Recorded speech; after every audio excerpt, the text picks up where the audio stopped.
A passport is not a pension. An editorial by Professor Wall Street. Former Prime Minister Stuart Young has taken to social media to declare himself the victim of unprecedented political persecution because the government has asked him to return his diplomatic passport. It is a serious charge and it deserves a serious answer. But when the claim is measured against what a diplomatic passport actually is, who is entitled to hold one, and how such documents are treated the world over, the accusation collapses. Here are 10 reasons why Stuart Young is wrong. 1. A diplomatic passport is state property, not a personal possession. It belongs to the government of Trinidad and Tobago, which issues it and may recall it. Asking for the return of what the state owns is administration, not aggression. 2. It is not a reward or a status symbol. Its sole purpose is to identify the bearer as an official representative of the government traveling on state business. Stuart Young treats it as a trophy of past office. That is precisely what it is not. 3. It is tied to a qualifying office, and Stuart Young no longer holds one. Diplomatic passports go to the President, the Prime Minister, Cabinet Ministers, the Chief Justice, the Leader of the Opposition, and accredited diplomats. Stuart Young is today an ordinary Member of Parliament, and ordinary MPs do not qualify.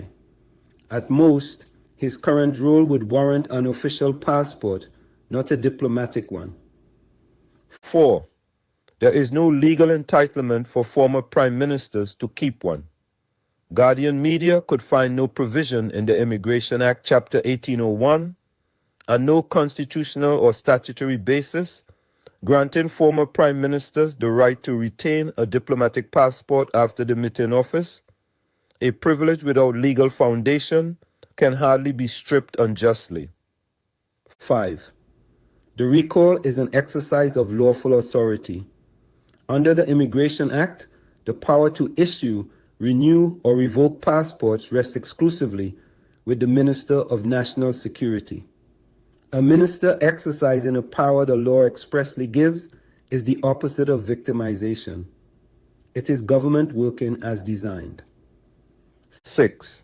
Surrender on leaving office is the international norm. In most countries, including Trinidad and Tobago, diplomatic passports are expected to be returned when the holder leaves the qualifying post. Stuart Young is being asked to do what former officials around the world routinely do. 7. He loses nothing of substance. A diplomatic passport does not confer diplomatic immunity that flows from accreditation by a host state under the Vienna Convention, which Stuart Young does not have. Nor does it exempt anyone from security screening or immigration law. He is being deprived of a document he has no official use for.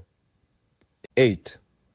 He conducts no diplomatic business for the state.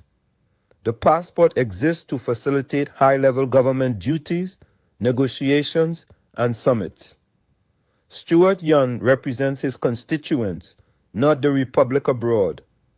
Retaining it would blur the essential line between official and personal travel and risk misrepresenting who speaks for Trinidad and Tobago. 9. By his own account, it was an unsolicited courtesy. I didn't ask for it, Stuart Young said of the passport handed to him after he left office. A courtesy extended without request and withdrawn without malice is not a right violated. One cannot be persecuted by the loss of something one was never entitled to demand. 10. Calling this victimization cheapens the word.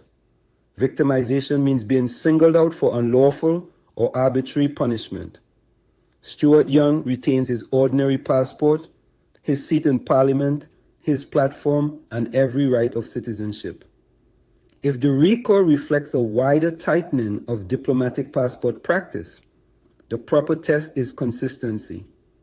And consistency demands the same request be made of every former holder. including Dr. Keith Rowley, who says he still uses his. That is an argument for applying the rule evenly, not for exempting Stuart Young from it. In conclusion, on the passport itself, the law, the purpose of the document, and international practice all point one way. The law vests the power to issue, renew, and revoke passports exclusively in the Minister of National Security, and nowhere, not in the Immigration Act, not in the Constitution, does it grant a former Prime Minister the right to keep one. The purpose of the document is to identify a serving representative of the state conducting the nation's business abroad, a function Stuart Young no longer performs for so much as a single day. An international practice, in capital after capital, expects precisely what is now being asked of him, that the document be surrendered when the qualifying office is left behind. A diplomatic passport facilitates the nation's business. It does not decorate a former office holder's wallet.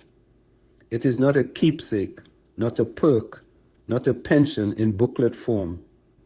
Every time it is presented at a border, it speaks for the Republic of Trinidad and Tobago, and the Republic alone decides who speaks for it. Stuart Young may keep the memories of his 42 days in the highest office. He may not keep its instruments. Returning it is not persecution, it is protocol.